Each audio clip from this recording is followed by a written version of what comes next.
to Mercedes Second Chance Podcast, where we share real life stories about addiction, getting clean, and being given a second chance.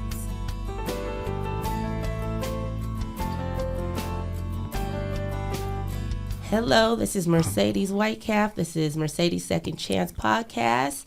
And today I have the honor of speaking with my good friend, somewhat of a mentor, Tyrone. Just so we're clear, I didn't meet you. You were speaking at Imago Day. It was a church with the 12-step speaker jam thing going on. And I remember it was you and it was Maya, Maya Noble. She's been on the show.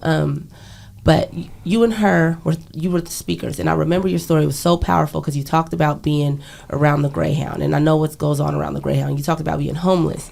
But the big thing was that you were like this guy who made all this money and you had, you owned a home.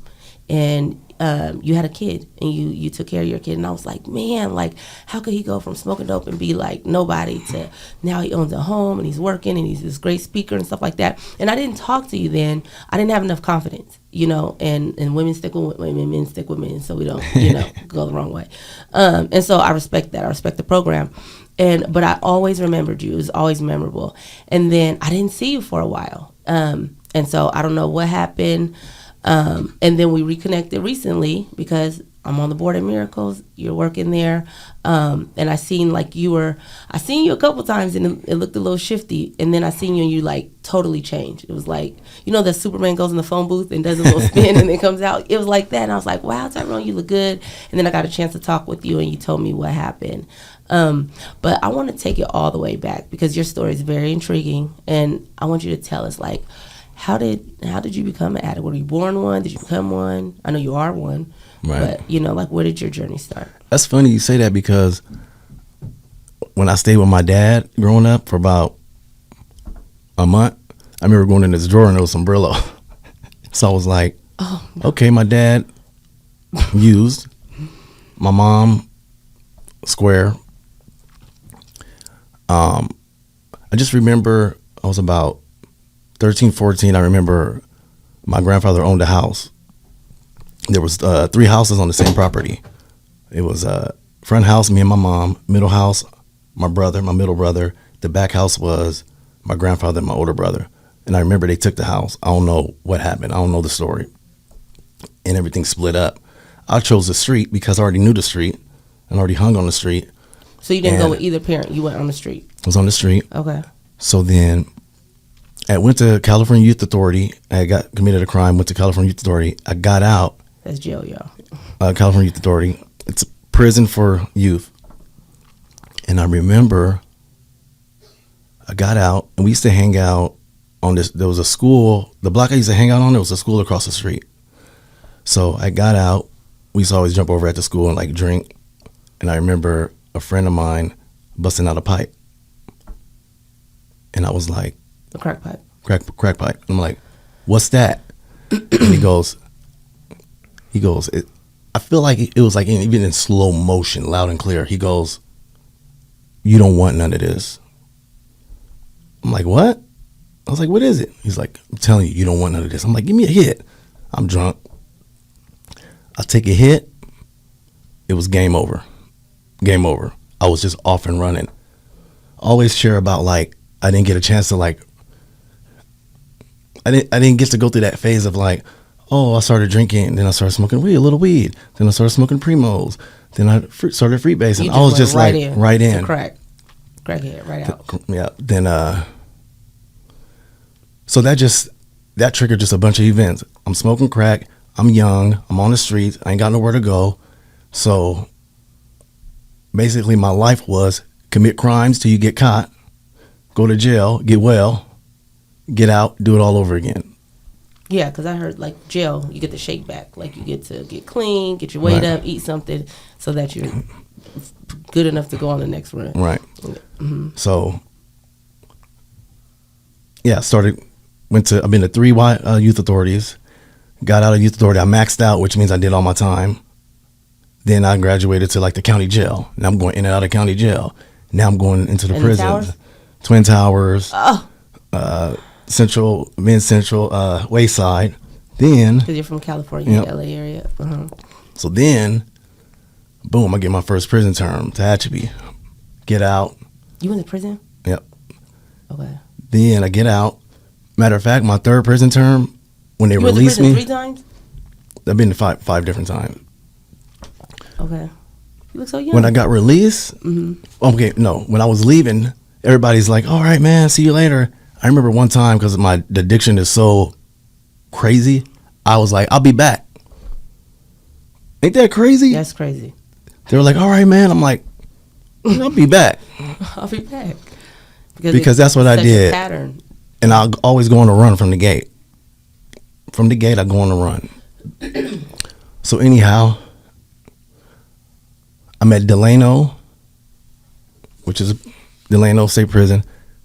And if you guys don't know, it's real segregated. So the blacks are over here, whites over here, Latinos over here. So a lot of the stuff functions as like Black Day, White Day, Mexican Day, Paisa Day, whatever. So it's Black TV Day, and then but anybody can go into the TV room. This guy walks in. But blacks control the channels. Yeah, that day. It's their Black Day. So it's Black Day. So you know BT is BT. BT, okay. So a guy walks in, and that was just me and him. And he goes, hey, man. He goes, hey, man, I'm Joey. He goes, I hate this, that we have to play these politics here. He goes, I grew up in Long Beach. I grew up with Crips. Like, boom. He's a white boy. White dude. So he's white, and he's, like, trying to connect with you. Because normally there's a bunch of people in there, right? Yeah, there's a bunch of people. And like, only y'all connecting. Okay. And you see people say, what's up, you know, but, you know. Stay with your kind, yeah.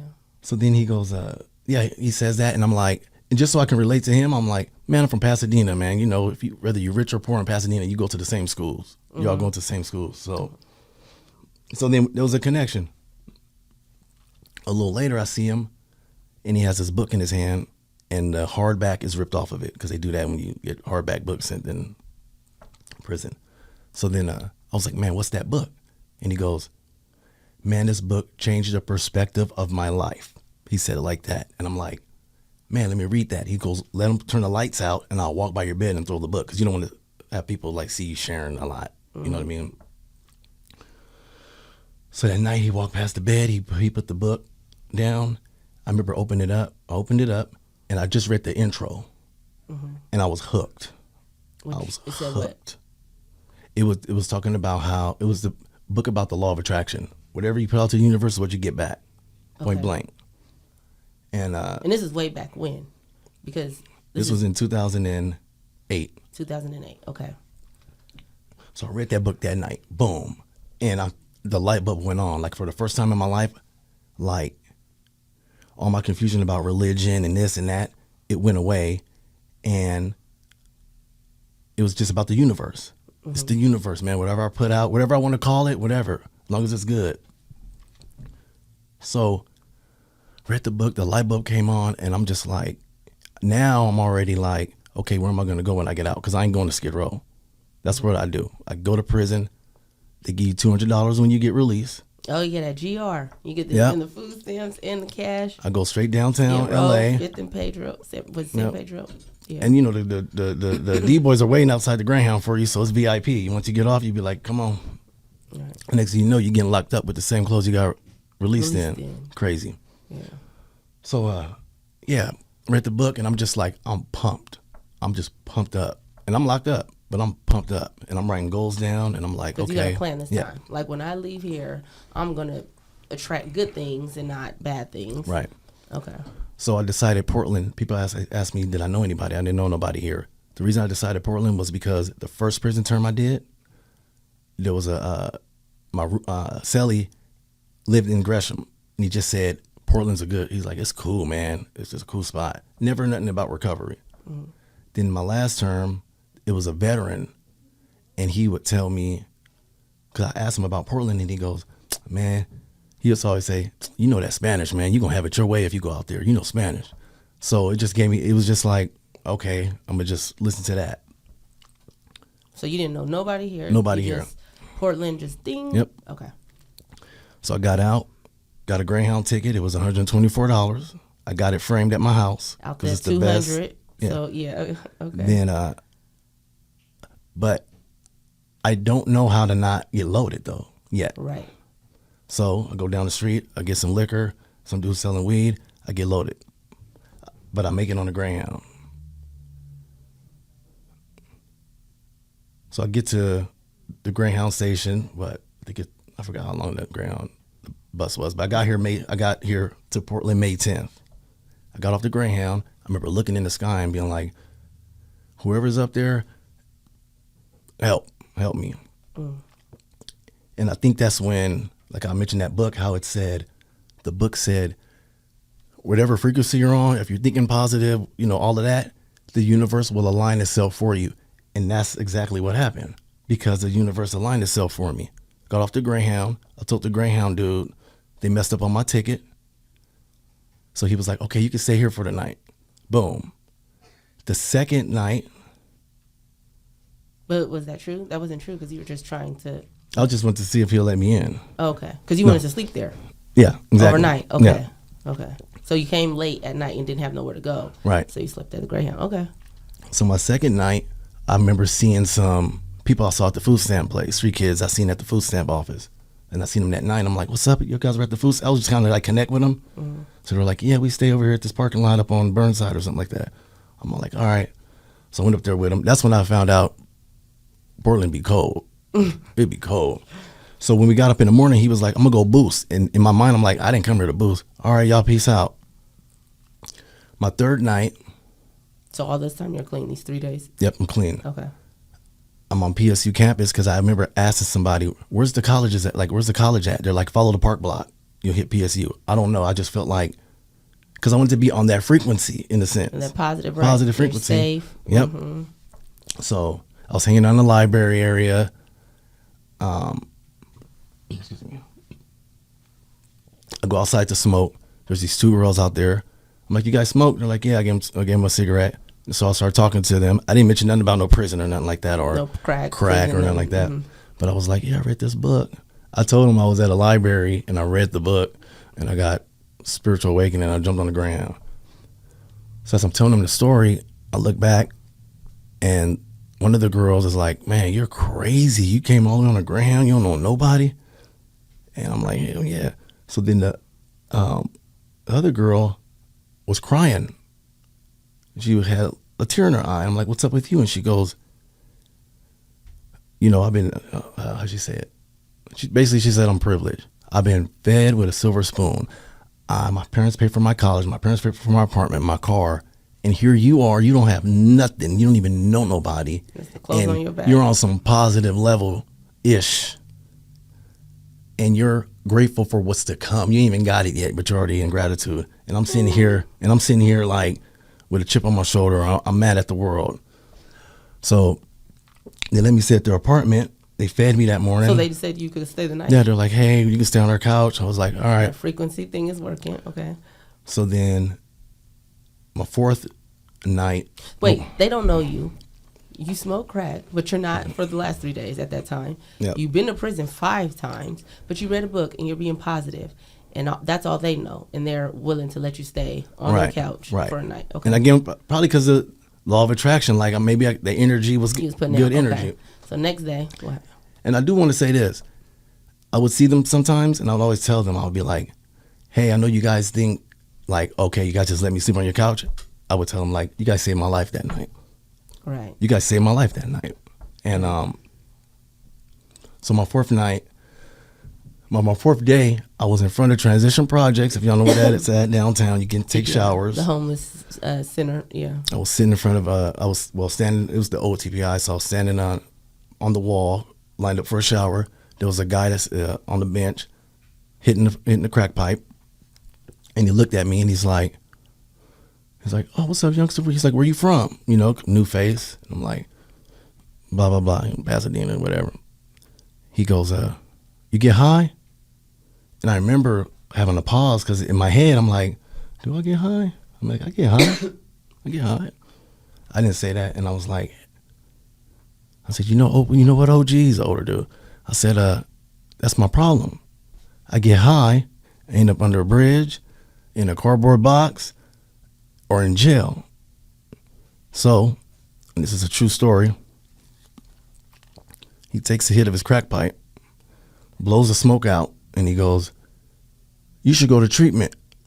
And I remember being like, in my head, I'm like, "No, you should go to treatment." Right. But I didn't say that, and I said something came out, and I was like, "Where's this place at?"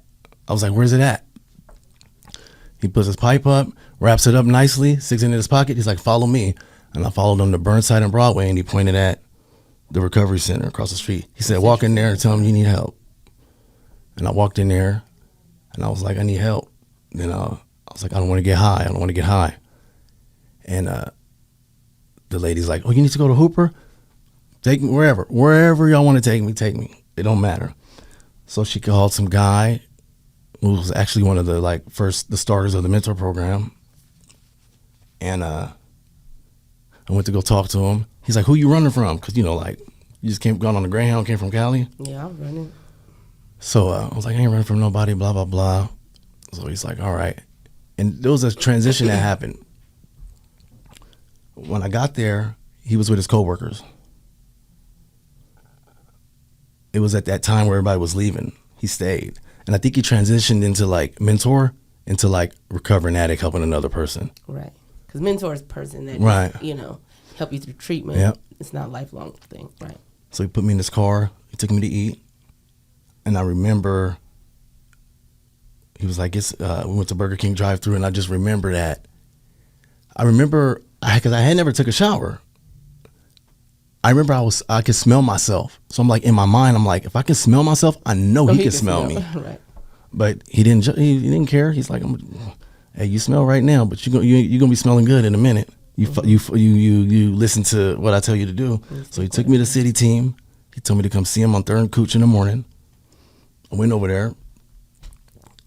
He put me in a room in a program, and in a mentor program. Mentor program. Okay.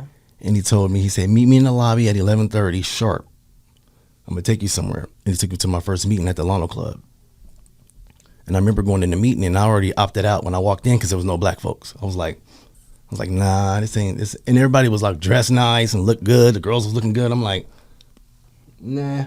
I remember somebody called on me, and I said, "I'm Tyrone, and I'm recovered." So everybody's like, "Recovered?"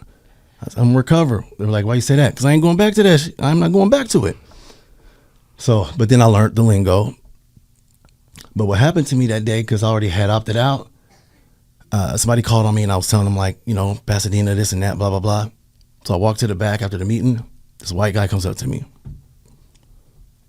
He goes, "Pasadena, huh?" I'm like, "Yeah." And he goes, "Yeah, this dude, he's an older dude. He started naming spots. He would name he named this.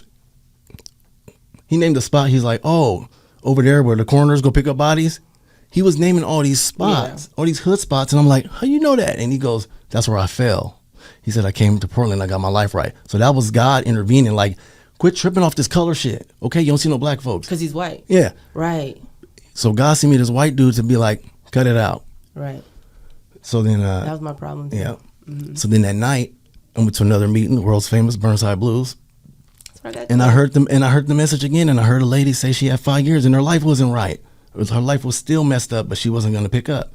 Then I was on it. I remember the next day because I went to my mentor and I was like, "Tell me what this is, man. What's all this?" And, he laid everything out. And he was like, "Keep your relationships clean, keep your room clean." He said, "Go to meetings, do treatment." He said, "The program may not get you a house. It may not get you the job. It may not get you the car, the girl." He said, "But if you do this, you'll stay clean." And I remember I was sold to that because that's all I wanted. It's to stay clean. It's to stay clean. So I was like, well, I'm on it. Found a sponsor, started doing the deal. And the reality was I got way more than I even imagined I would get. Right. So so you start doing the program, you're doing 12 steps, you're going to meetings, being of service, calling sponsor, like we do in recovery.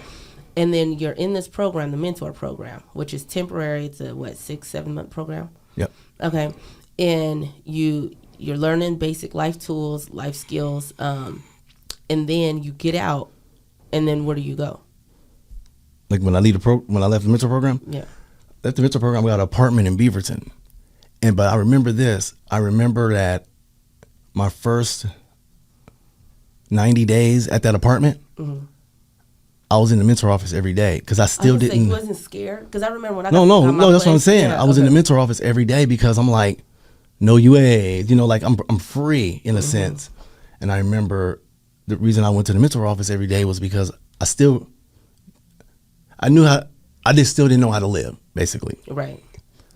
And so that helped me out because I would go check in, then handle my business. Then I've always been in the Beaverton area, but I'm always in Portland doing meetings. Beaverton reminds me of Pasadena a little bit. It's like clean little suburbia. So, so then started doing a program, started getting involved. Portland Convention, I was involved in that first one. And that's when all the addicts get together, Right. thousands of them, in one spot, and they just have like a convention. There's workshops, there's major speakers, it's retail and merchandise and everything, and everybody's clean. And there's people. I went to a convention because there was like attorneys, there's police officers, there's people that work in recovery, there's teachers, there's all kinds of things, and we're just all loving on each other. Yeah, That's and what so you were impressed by that. You were like, and it reminded me of like when my mom would send me to summer camp. I'll go to summer camp for a week, like in Big Bear, and it's just all like love. The conventions kind of remind me of that. Then whatever happens at the convention stays at the convention. No, I'm just kidding. I don't know nothing about that. So, and I became this convention junkie, and I was going all these conventions, and one day I was just like, man, we need a convention in Portland.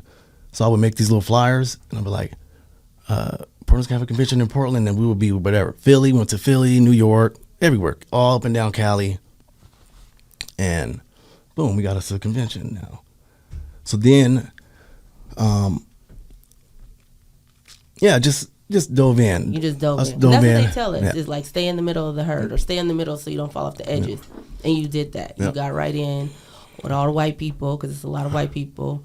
All the little corny stuff, that they say, cliches, whatever. You were into it, and you were staying clean. And I was keeping it simple. Right, keep it simple. And then what? And then, when it was all said and done, I had this beautiful life. You bought a house, right? More than yep.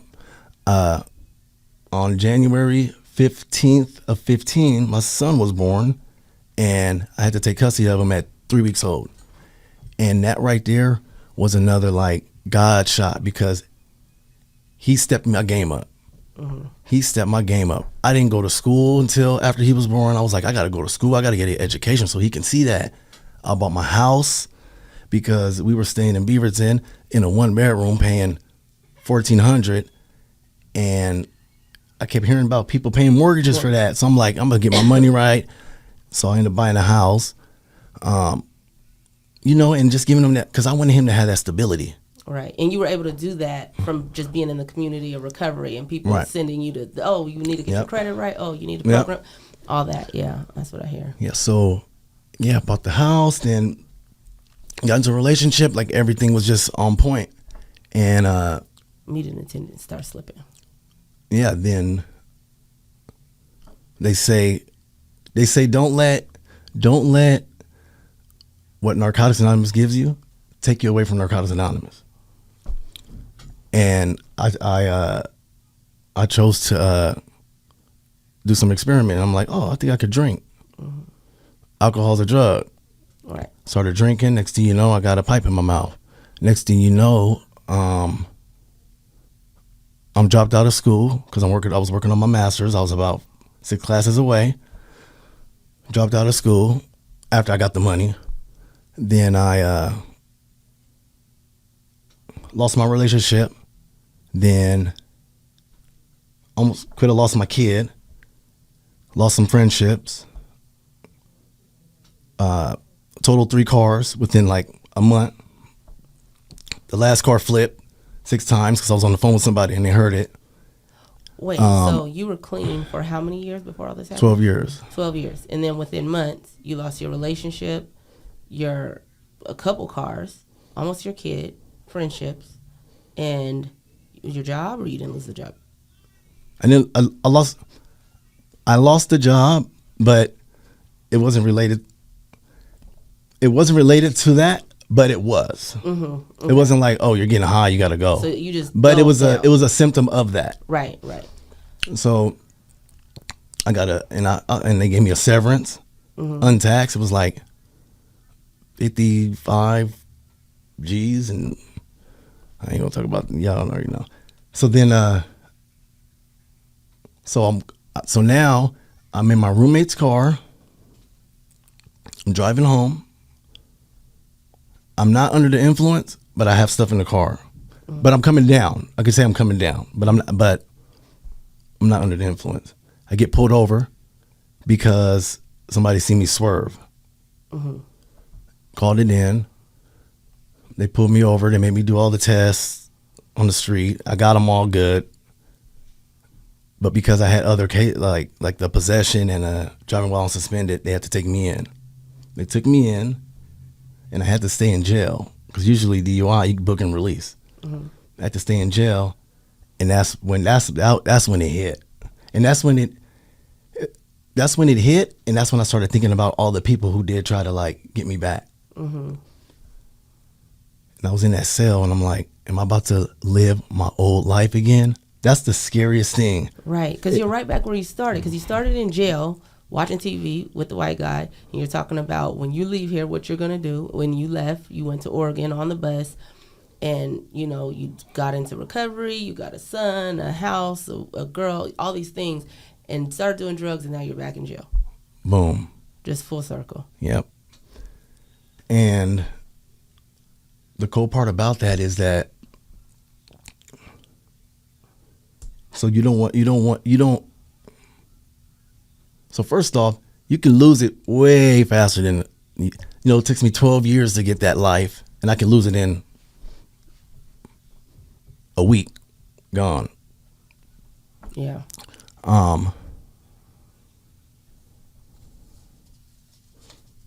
So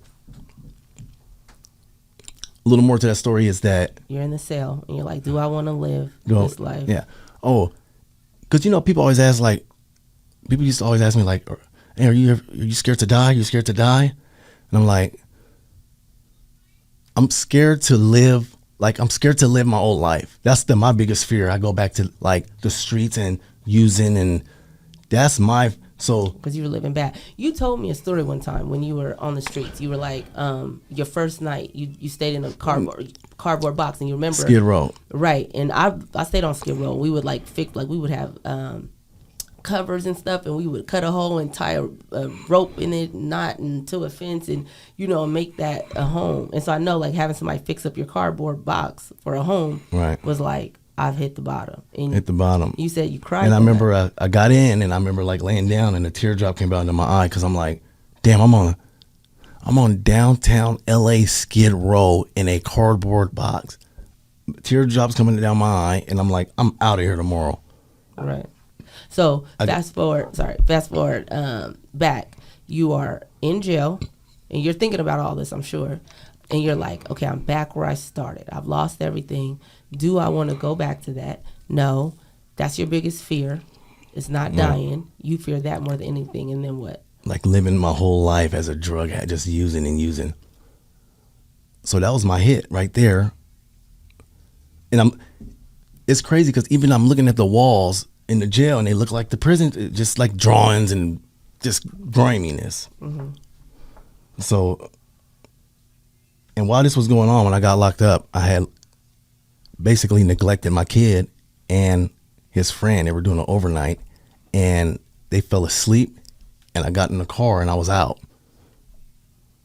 I went to go get some stuff. And this happened. So, when I got to the police station, I called a friend, and luckily they were able to because you got help me out, support you. Yeah.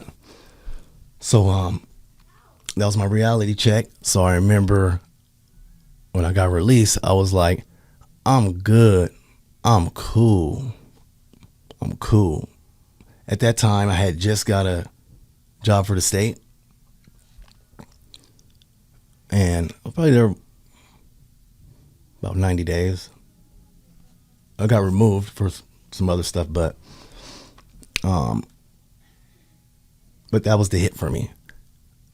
So then in the transition of me getting removed from the state, another awesome lady that I was doing some part-time work for was like, hey, you just want to work here? I was like, hell yeah. So I got the job there. What job was that? Miracles Club. What you doing HR. Director in HR, yeah. And so within 3 months of getting back clean, you shaking back. And you got a job as a director of HR at the Miracles Club. The Miracles Club, which is growing. Mm-hmm. And I get to work with my people. Right. Because usually that doesn't happen. Because my first job was at 9 months, and I was a janitor. So you double blessed, right? Yeah, they definitely took a chance on you, and you're doing it. Yeah, and I'm not even like, oh, I gotta prove myself. I'm just doing the work. Right. And yeah. And so now, because that's what you're doing now. I seen you when you relapsed, and that's what I was like, okay. I was shocked because the person you were when you were speaking was that guy that go to conventions and has the relationship and the car and the house and all those things, and then you fail, and then I see you again and I'm on the board and you're the director of HR at the same organization. And I'm like, that was fast, But what do you think it is that has carried you? Because I know you're busy, you got stuff to do. But what do you think it is that carried you through? Like, what is something that stuck out to you? Like, if you could give advice to somebody who's in that same struggle, like, I would say that if you're it has to be love. I would say if you're in a situation like that, I mean, the only way I just feel like the only way people will come back is if you just pour love on them. And when I say pour love on them, I'm saying if you run into a friend or you run into a family member and they're loaded, you gotta love on them. Love on them, right? You just gotta love on them. Don't give them. They know what to do. You don't gotta be like, do this, do that. They know what to do. Right. Love on them. And the reason I say that is because for the last 12 years when I was clean, there's been like at least 10 people who say, I came back because of you, because whenever I called you or connected with you, you never judged me. Right. So bashing people, that, man. Yeah. And another thing is that, yeah, I'm not finna another thing is that, and I just shared this at a meeting the other day. And I was being honest. I was like, I really don't want to be here. I don't want to do this. I do not want to do no step work. I don't want to go to meetings. I don't like none of y'all really. I was just being like so honest. I just want to go to work. I want to pick my kid up from school, and I want to just do Tyrone. But my only connection to my God is through the program. So that's it. Mm-hmm. So that's the hit for me. My only connection through God is the program. And that is the moral of the story. That's the moral of the story. That's how I feel, because I'm a Christian woman, holy, saved, and sanctified. But God didn't get me, or Jesus didn't get me clean. It was the program, So I stay, whether I feel like I want to go or not. But I really want to thank you. People out there that are listening or watching, where can they find you? Are you on social media? I got an Instagram. It's look what you've done. That Starboy song. Who's it? The Weeknd Starboy. Look what you've done. But all underscore look underscore what underscore you've done underscore blah blah. Like, so look underscore what underscore you've underscore done underscore. Okay. Also, and that's like a lot of my photography. And Facebook, Tyrone Camera Rucker. Okay. And we'll put that in the description as well. How do I get a sweater though? We'll talk about that after. Okay. Yeah, we'll do that. So I just want to thank you for coming on the show and sharing your story. It was so empowering and inspiring. And to those of you listening out there, we always get second chances. There's always another chance, but it just depends on what you do with it. And Tyrone definitely has shown us that if you do the most with it, you'll get the most back. So thank you. Thank you. Thanks for listening. Please like, share, subscribe, and visit our website at mercedessecondchance.com.